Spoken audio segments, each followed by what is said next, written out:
Hey Russ, I'm getting a massive amount of traffic hitting our servers from all over the world. Yes.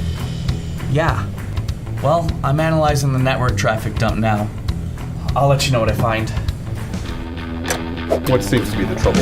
Our network's getting hammered. It looks like a denial of service attack to me. Got it. Well, let's decode some of the partially encrypted headers. I've pieced together the stream of traffic, and actually we are being hit by the new DDoS coin attack. Now I'm shifting all online resources to a cloud data center with load balancing.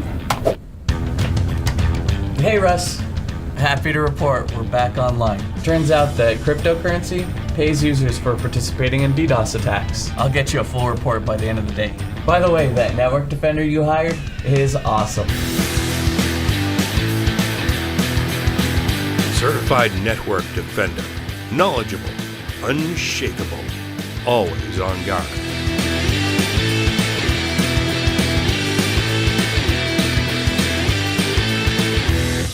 No animals were harmed in the making of this commercial. The attack is theoretical and is based on a paper by researchers Eric Westro and Benjamin Vandersloot. The CND is not really a Queen's Guard. In fact, the CND is not a CND. He's an actor named Vince.